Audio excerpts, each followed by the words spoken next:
다 함께 사도신경으로 신앙 고백하겠습니다.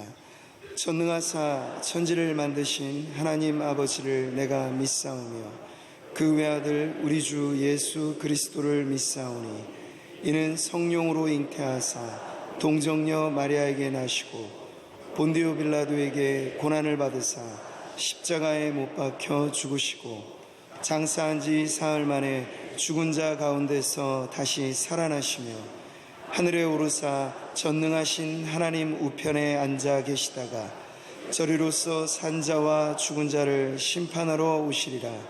성령을 믿사오며 거룩한 공회와 성도가 서로 교통하는 것과 죄를 사하여 주시는 것과 몸이 다시 사는 것과 영원히 사는 것을 믿사옵나이다.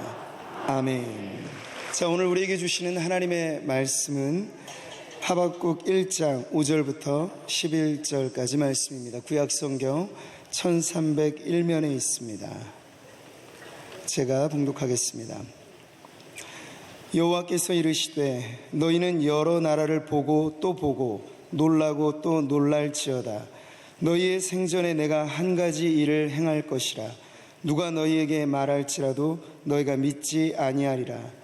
보라, 내가 사납고 성급한 백성 곧 땅이 넓은 곳으로 다니며 자기의 소유가 아닌 거처들을 점령하는 갈대아 사람을 일으켰나니 그들은 두렵고 무서우며 당당함과 위엄이 자기들에게서 나오며 그들의 군마는 표범보다 빠르고 저녁 이리보다 사나우며 그들의 마병은 먼 곳에서부터 빨리 달려오는 마병이라.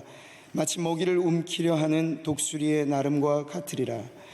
그들은 다 강포를 행하러 오는데 앞을 향하여 나아가며 사람을 사로잡아 모으기를 모래같이 많이 할 것이요 왕들을 멸시하며 방백을 조소하며 모든 견고한 성들을 비웃고 흉벽을 쌓아 그것을 점령할 것이라. 그들은 자기들의 힘을 자기들의 신으로 삼는 자들이라. 이에 바람같이 급히 몰아 지나치게 행하여 범죄하리라. 아멘.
자, 오늘 하박국서 두 번째인데요.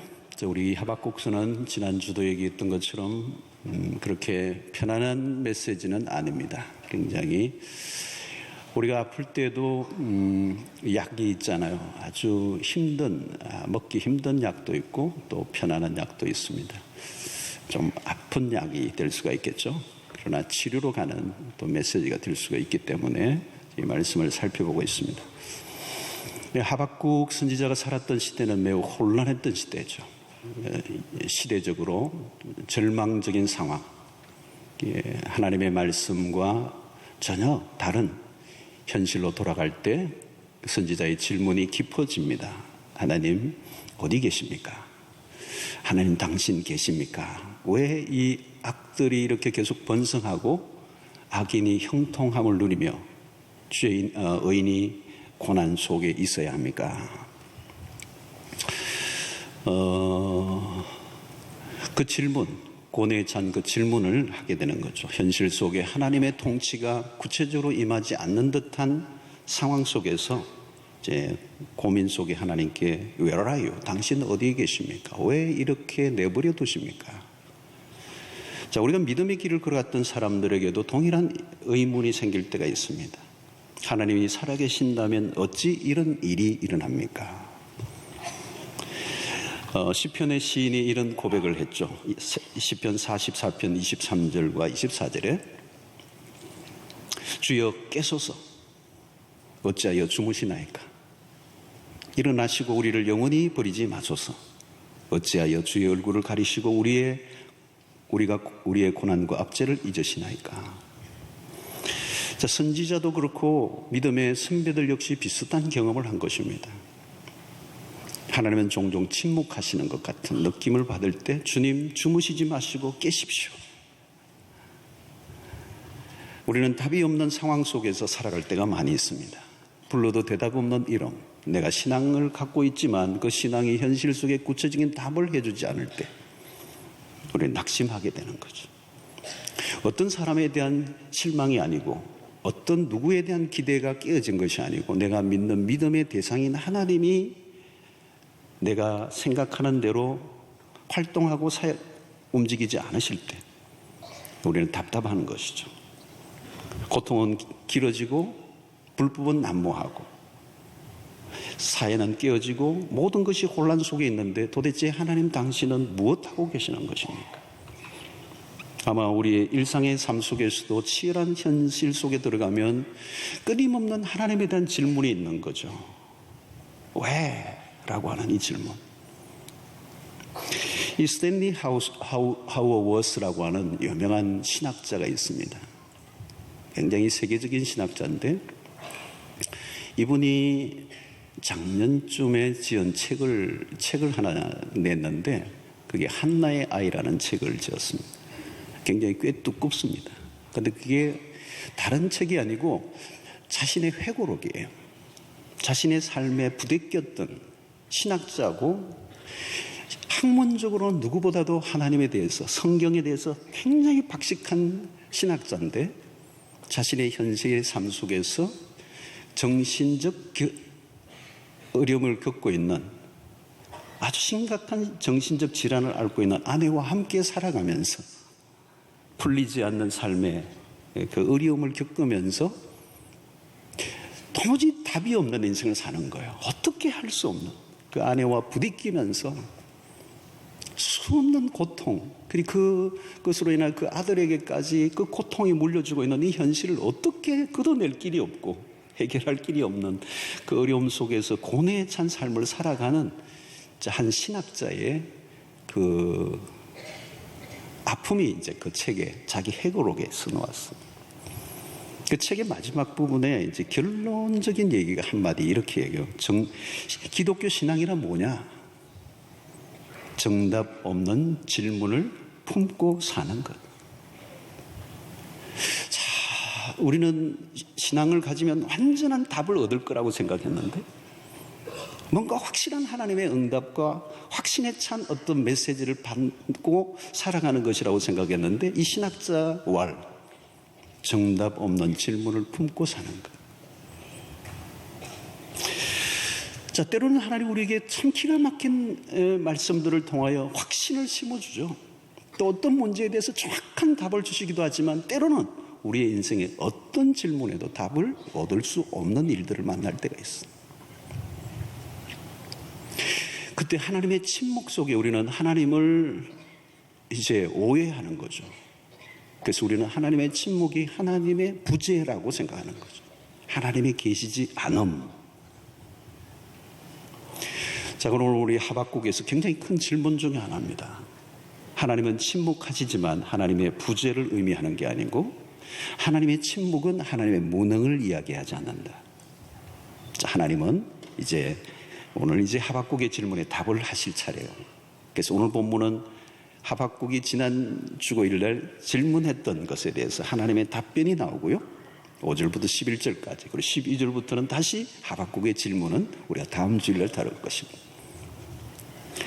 자, 침묵을 깨고 선지자의 질문에 답을 하시는데 5절에 이렇게 말씀합니다. 여호와께서 이르시되 너희는 여러 나라를 보고 또 놀라고 놀랄지어다. 너희의 생전에 내가 한 가지 일을 행할 것이라. 누가 너희에게 말할지라도 너희가 믿지 아니하리라. 자, 선지자의 질문은 하나님 왜 아무 일도 하지 않습니까? 그때 하나님의 답변은 뭐예요?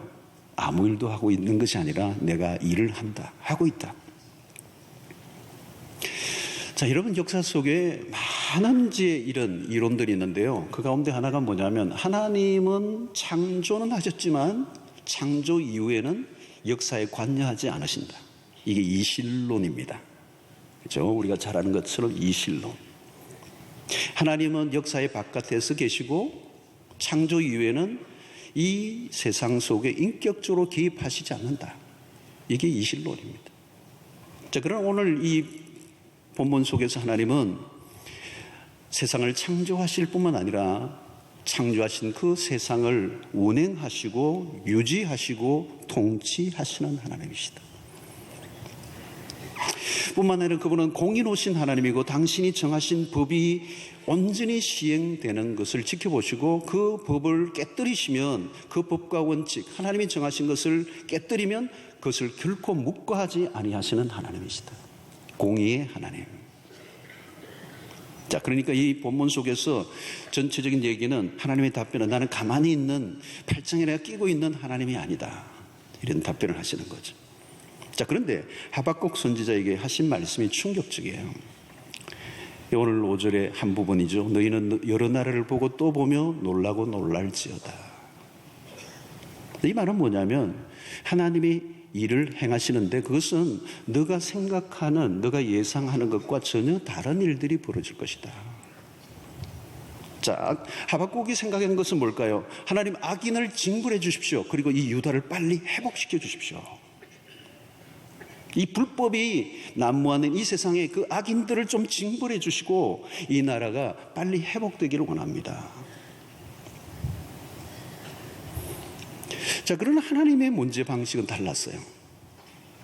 하나님은 갈대아 나라를 일으켜서 유다를 치시겠다는 거예요. 하박국의 생각은 불법이 성행하기는 하지만 어느 정도의 악의 징벌로 해결될 수 있을 것으로 생각했지만 하나님은 갈대아 나라를 통해 유다 전체를 심판하겠다는 거예요. 자, 이것은 하박국이 생각하는 것보다 훨씬 더 급진적이고 강력한 하나님의 처방이에요. 자, 여러분 우리가 기도할 때 이런 게 있습니다. 내가 기도했어요. 근데 기도를 하나님이 응답하셨습니다. 근데 그 응답이 내가 원하는 응답이 아니야. 그리고 그 응답이 내가 받아들이기에 너무 엄청난 거예요. 그때 우리에게는 굉장히 딜레마에 빠지죠, 여러분. 오늘 갈대아 나라가 어떤 나라냐? 강력한 나라로 일어난다는 거예요. 6절을 보면 보라 내가 사납고 성급한 백성, 곧 땅이 넓은 곳으로 다니며 자기의 소유가 아닌 거처들을 점령하는 갈대아 사람을 일으켰나니 누가요? 내가 하나님이에요. 자, 이 갈대아는 누구냐면 바벨론을 말합니다. 바벨론은 아수르를 능가하는 강력한 강국으로 부상하는 거죠. 이들이 일어나 무시무시한 침략을 통하여 유다를 속국으로 삼고 포로로 붙잡혀가고 그들을 흩어버리시는 겁니다. 오늘 7절에 보면 그들은 두렵고 무서우며 당당함과 위험이 자기들에게서 나온다. 8절에 그들의 군마는 표범보다 빠르고 저녁 이리보다 사나우며, 이 사납다는 얘기가 굉장히 많아요. 잔인하다는 거예요. 잔인하다.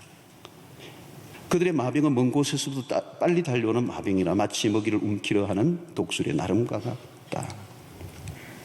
이 포악하고 사나운 이 갈대아 사람들은 전쟁을 즐기는 전쟁광들이다. 그들에 의해서 유다가 점령당하고 포로로 잡혀갈 것이라고 하는 말씀을 하나님이 하박국에 준 것입니다. 자, 이것은 하박국으로서 받아들이기 아주 어려운 말씀이었어요. 유다에게 일어날 이 끔찍한 심판의 메시지를 들은 이 선지자가 백성들에게 이 이야기를 한다는 것은 굉장히 어려운 사명이었어요. 무엇보다도 유다가 아무리 문제가 많다 할지라도 이방 나라인 갈대아를 통하여 유다를 심판하시겠다는 말씀은 받아들이기가 너무 힘든 거예요. 갈대아 사람을 이용하여 유다를 심판하고 불의에서 건져내어 그 유다를 구원해 내시겠다는 것은 아주 짧은 안목에서는 도무지 이해할 수 없는 일이었습니다. 자, 그래서 오늘 5절 하반절에 뭐라고 말하죠? 누가 너에게 말할지라도 너희가 믿지 아니하리라. 믿을 수 없는 얘기는 거죠. 여러분, 때로는 하나님이 하시는 일을 우리가 받아들이기가 참 어렵습니다. 너무도 엄청난 이야기들을 하실 때 우리의 좁은 소견으로 그 말씀을 다 이해한다는 건 어려운 거죠. 여러분, 바둑의 초보자가 고수가 탁 놓는 거를 알 수 있을까요? 몰라요. 네, 알 수가 없어요. 고수가 탁 놓는데 이게 왜 놓나? 쓸데없이. 근데 그거를 언제 알아요? 왜 거기에 놓았는지를 언제 알아요? 다 바둑이 끝난 다음에, 이미 다 지고 난 다음에, 일이 다 상황 끝이 난 다음에야 그 수가 왜 수를 놓았는지를 알게 되는 거예요. 마찬가지입니다. 하나님이 지금 말씀하신 것은 지금 믿지 못할 것이고 너무도 나중에 되어야 알 수 있는. 자, 여러분, 우리가 어찌 하나님이 하시는 일을 다 이해할 수가 있겠습니까? 오늘도 우리의 삶 속에서 일어나는 많은 일들이 혼란스러운 이유도 우리는 하나님의 행하신 일들을 잘 알지 못하기 때문에. 오늘도 우리의 인생 가운데 막 별스러운 일들이 얼마나 많이 일어납니까? 개인의 삶도 그렇고 국가도 그렇고 온 열방 가운데 일어나는 일들, 개인의 삶만 보아도 오늘 우리의 삶이 얼마나 위험하고 얼마나 별일이 다 일어납니까? 왜 나에게 지금 이런 일이 일어났습니까? 그것을 받아들이기 어려울 때가 많이 있어요. 저는 올 한 해만 해도 우리 성도들 가운데 도무지 이해할 수 없는 일을 당하신 성도의 그 가정의 이야기를 들으면 아직도 멍멍한 사건들이 여러 개 있어요. 왜 그런 일이 일어날까? 우리는 알 길이 없어요. 하나님이 왜? 라고 하는 질문이 절로 나옵니다. 자, 구약의 창세기에 우리에 나오는 요셉만 봐도 그럴 거예요. 그의 삶에 닥쳐온 그 불행과 연속적인 사고들은 요셉이 이해할 수 없는 것입니다. 욥도 마찬가지입니다. 그렇게 동방의 의인이고 믿음의 삶을 살고 하나님을 누구보다도 잘 믿는 것 같은 사람이었는데 그의 인생 가운데 휘몰아치는 그 환란의 바람으로 모든 것을 다 송두리째 아껴버렸을 때 도대체 이게 뭐냐는 거예요. 이해할 수 없는 방식이에요. 자, 갈대아를 통하여 유다를 심판하실 것이라는 이 말씀을 받아들이기 힘든 이유 중에 또 하나가 뭐냐면 하나님이 그 말씀을 하실 때는 갈대아 나라가 그렇게 강대국이 되리라고는 아무도 생각하지 못할 정도로 미미했기 때문에 그렇다는 거예요. 도대체 갈대아가 그렇게 강력한 나라로 설 수 있으리라고는 상상할 수 없을 만큼 그 나라가 미미했었다는 거죠. 도대체 갈대아가 어떻게 우리나라를 칠 수 있단 말인가 라고 하는 생각이 가질 만큼 상황은 그렇게 미미했던 거예요. 그런데 갈대아는 강대국으로 자라 유다를 점령하고 맙니다. 대개는 하나님이 말씀하실 때는 못 알아듣죠. 우리가 사건이 벌어지고 난 다음에 뒤늦게 깨닫는 것이고, 바벨론이라는 악한 제국이 그냥 일어나는 것이 아니라 그 나라가 일어나고 없어지는 것은 다 하나님의 섭리 속에 있는. 우리 주변에 일어나는 현상들이 그냥 우연히 일어난다고 우리는 생각해서는 안 됩니다. 역사를 보면 나라들이 일어나고 패하는 모든 움직임들 안에는 하나님의 깊은 손길, 의도하심, 통치, 섭리, 그분의 다스리심이 있는 거예요. 여러분, 우리의 주변에 일어나는 모든 것들을 예민하게 바라봐야 합니다. 어떤 것도 우연히 돌아가는 것은 없습니다. 하나님의 메시지들이 있습니다. 하나님의 심판이 임할 때는 맹렬하게 쏟아부으시죠. 침묵하시는 하나님은 전혀 일할 것 같이 보이지 않았지만 갑자기 행동하실 때는 아주 정신을 차릴 수 없을 만큼 상상하지 못하는 일들을 행하시는 하나님이시다. 자, 여러분, 오늘 우리나라의 현실도 만만치 않은 어려움에 둘러싸여 있습니다. 인간적인 눈으로 보면 해법이 잘 보이지 않아요. 지금 북이 핵을 무기화한 단계에 이르렀습니다. 온 세계가 주목하고 있습니다. 초미의 관심사입니다. 강대국들과의 관계 속에 복잡하게 얽혀져 있습니다. 정치적으로, 외교적으로 해법이 쉽지 않아 보입니다.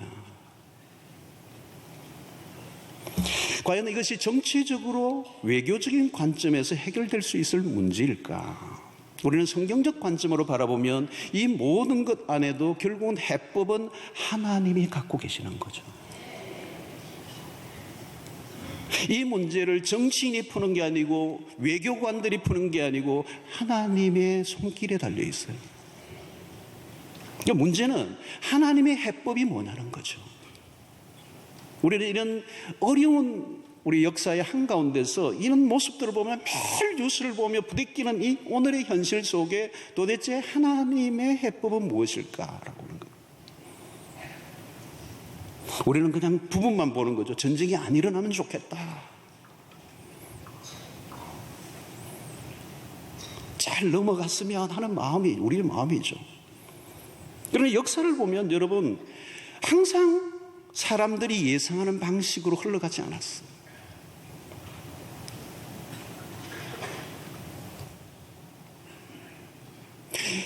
강대국의 나라들의 모든 흥망성쇠를 보아도 그냥 그것이 일어나는 게, 여러분 애굽을 보십시오. 애굽이 그냥 그 시대의 초강대국이었던, 문명의 꽃을 피웠던 애굽, 이집트. 그런데 여러분, 하나님이 히브리 민족을 일으키시잖아요. 노예로 430년 동안 억눌려 노예가 뼛속까지 노예의식이 있는 그 히브리 민족을 하룻밤 사이에 바로의 무릎을 꿇게 하시고 애굽의 군사들을 홍해에 수장을 시키시고 하룻밤 사이에 출애굽의 역사가 일어납니다. 역사의 헤게모니가 달라지는 거예요. 하나님은 모든 수를 다 가지고 계세요. 그리고 그냥 수를 두시는 분이 아니고 정확하고 완전하신 분이십니다. 왜 하나님은 갈대아를 들어 유다를 치신다는 것인가? 그게 우리가 가져야 할 의문이에요. 하박국이 가지고 있는 이 부분적 공의의 행사가 아니라 유다 전체에 대한 하나님의 심판을 왜 얘기하시는 것인가? 하박국이 보기에는 유다의 일부가 부패하고 썩고 타락한 줄 알고 악인을 처벌해달라고 했는데, 그러나 하나님 보시기에는 유다 전부가 매를 맞아야 할 상황. 하나님의 공의의 잣대로 보니까 특정한 사람의 부패와 타락이 아니고 불법이 아니고 유대 전체라는 거예요. 마침내 예언대로 유다가 바벨론의 손안으로 들어가서 오랜 세월 동안 고통을 겪죠. 두려운 일이 실제적으로 벌어진 것입니다. 5절을 다시 한번 읽어보면 여호와께서 이르시되 너희는 여러 나라를 보고 또 보고 놀라고 또 놀랄지어다. 너희의 생전에라고 그랬어요. 멀지 않다. 너희의 생전에 내가 한 가지 일을 행할 것이다. 누가 너희에게 말할지라도 너희가 믿지 않을 것이다. 이게 놀랄지어다. 자, 여러분, 우리는 언제나 하나님의 음성을 들어야 합니다. 개인에게 주시는 말씀도 들어야 하고 시대에 주시는 말씀도 들어야 합니다. 그리스도인들은. 우리 개인에도 마찬가지입니다. 우리 개인의 삶에 어떤 일이 갑자기 일어나지 않고요, 하나님이 끊임없이 우리에게 말씀하세요.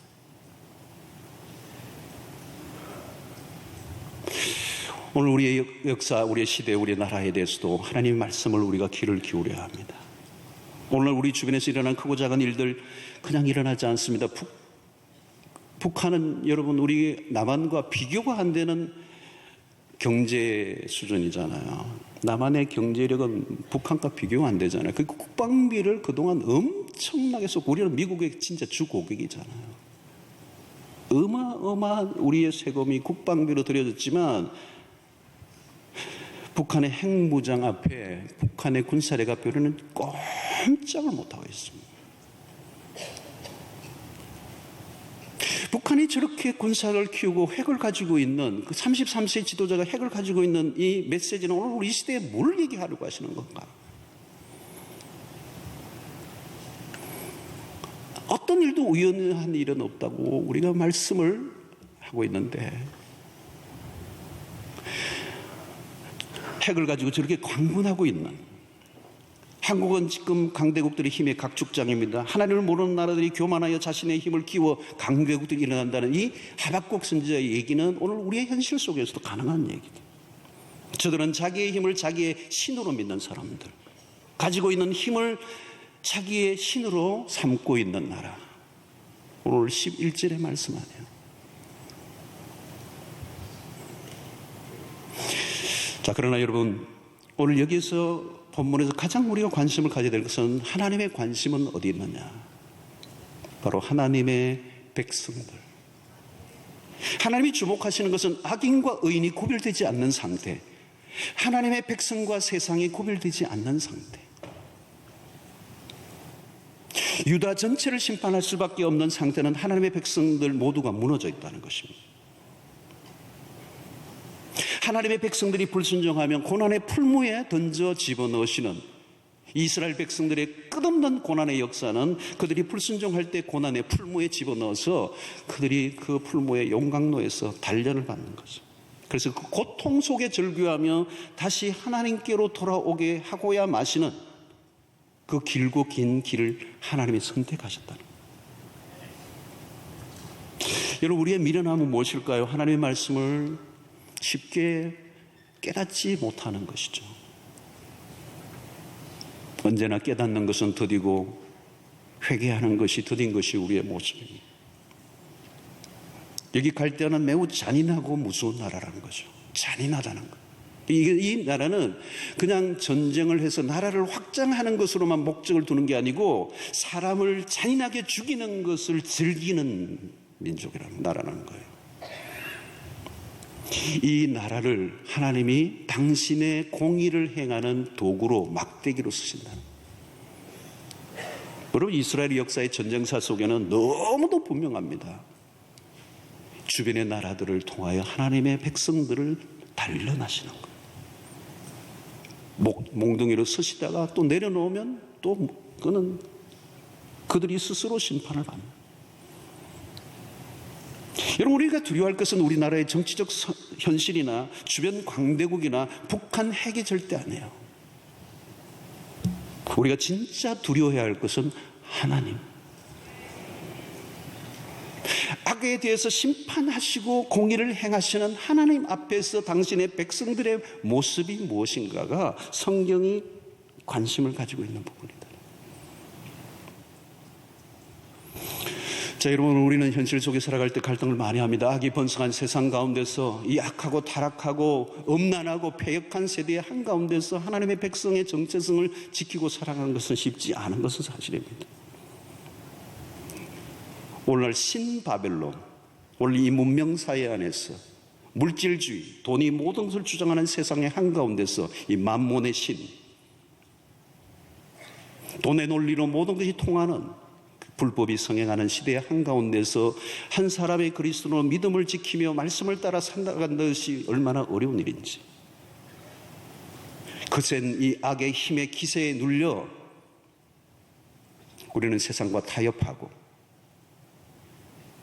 세상에 동조하고 세상에 동화되고 세상에 속화되어 버리고 그리고 마침내 세상과 똑같은 사람이 되어버릴 때 여기서 무슨 일이 일어날 수 있다는 거죠.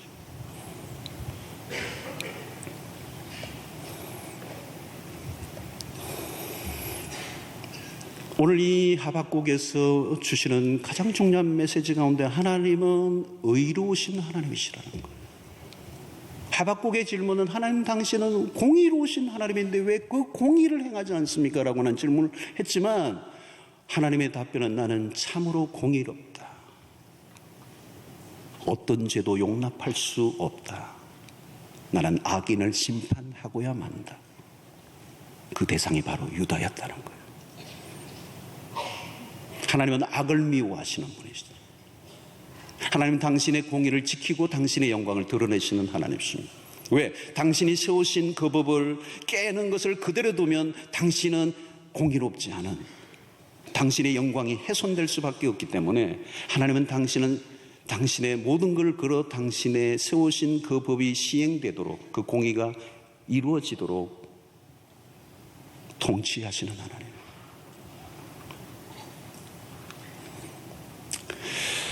성도 여러분, 오늘 우리 시대를 바라보시면서 하나님은 우리에게 뭐라고 말씀하시는가? 오늘 우리에게 관심을 갖고 계세요.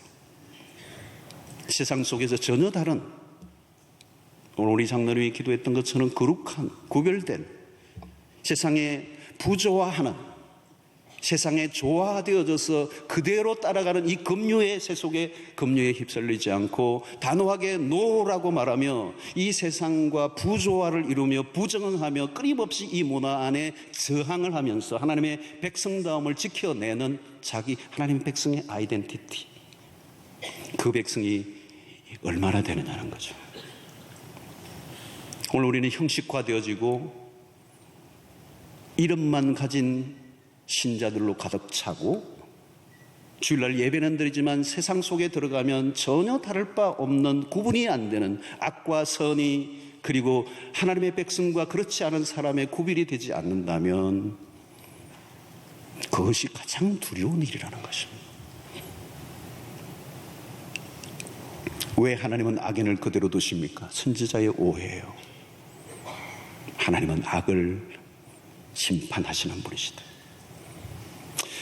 성도 여러분, 오늘 우리는 예측 불허의 시대를 살고 있습니다. 굉장히 우리의 시대가 어둡습니다. 우리가 깨어 있어야 될 때입니다. 깨어 있지 않으면 오늘 내가 무슨 일을 하고 있는지를 몰라요. 내가 어디에 속해 있는지를 몰라요. 내가 깨어 있지 않으면 내 앞에 무슨 일이 일어나는지를 전혀 알지를 못해요. 그게 재앙이에요. 갑작스럽게 닥쳐온 그 일로 너희는 놀라고 놀랄지어다. 아무리 무슨 얘기를 해도 너희가 믿지 아니하리라. 그러나 나중에 어떻게 해요? 그 모든 일이 다 상황이 일어나고 난 후에 비로소 그 말씀이 이거였구나. 때늦은 후회라는 것입니다. 사랑하는 성도 여러분, 오늘 우리의 역사는 매우 중요한, 위중한 때에 우리는 처해 있습니다. 우리가 깨어 우리의 자신을 살피고 하나님의 백성의 정체성을 생명처럼 지키는 사명이 우리에게 있어요. 우리가 깨어 하나님의 백성들이 온전히 선다면 북한의 핵은 쓰레기가 될 것입니다. 아무 쓸데없도록 하나님이 만드실 것입니다. 그러나 우리가 하나님 앞에 바로 서지 않으면 이 핵은 무서운 몽둥이가 될 수도 있습니다. 그것은 오늘 우리의 역사 속의 실제입니다. 이 아슬아슬한 이 전국, 아슬아슬한 이 세계사 속에 온 세계가 주목하고 있는 33세의 지도자의 손에 쥐어져 있는 이 행복이, 끝없는 이 개발에 하나님의 메시지는 무엇일까요? 단순히 전쟁이 없게 해달라고, 평화 통일이 되게 해달라고 하는 단순 논리의 기도보다는 오늘 나로 하여금 하나님 앞에 거룩하게 하여 주십시오. 내가 하나님의 백성이 하나님 백성답게 살게 해 주십시오. 교회로 교회되게 해 주십시오. 오늘 하나님의 백성이 다시 회개하고 주께로 돌아가 우리의 잘못을 토설하며 주의 자비와 긍휼을 구할 때 하나님께서 또 다른 놀랄 일로 우리의 역사 속에 하나님의 일들을 행하실 줄로 믿습니다. 이 위기가 오히려 전환되어서 한반도의 새로운 역사의 출발점이 되고 이 한반도의 한남북의 화해와 통일을 통해서 이 마지막 시대에 하나님의 기가 막히게 쓰임받는 나라로 세워질 수 있도록 오늘 내가 하나님 백성답게 하여 주십시오. 신자답게 살게 하여 주시옵소서. 이 세상의 거대한 악과 그리고 이 불의와 부패와 음란과 타락한 이 시대 속에 하나님의 백성으로서 나로 지켜가게 하여 주시옵시고 빛과 소금이 되게 하여 주십시오. 그렇다면 하나님께서 이 민족 가운데 자비와 긍휼을 베풀어 주시고 심판의 손을 멀리하게 하실 줄로 믿습니다. 기도하겠습니다. 하나님, 오늘 우리에게 주신 하나님의 말씀을 통하여 오늘 이 시대 또 개인에게 주시는 음성을 듣게 하시고 우리 안에 있는 불법을 내려놓고 우리 안에 있는 불의를 내려놓고 하나님의 거룩하신 그 공의로우심 앞에 우리의 자신의 삶을 날마다 살피고 세상 속에 온전한 그리스도로 살아갈 수 있도록 은총을 더하여 주시옵소서. 예수님의 이름으로 기도하옵나이다. 아멘. 이제는 우리 주 예수 그리스도의 놀라우신 은혜와 하나님의 크신 사랑과 성령의 교통하심이 이 불법과 불의가 난무하는 이 세상의 한가운데서 의로운 주의 백성들로 살아내어 하나님이 통치하시는 하나님의 나라를 경험하며 승리의 삶을 살기로 결단하고 돌아가는 주의 백성들 우리 위에 지금부터 영원토록 함께 있을지어다. 아멘.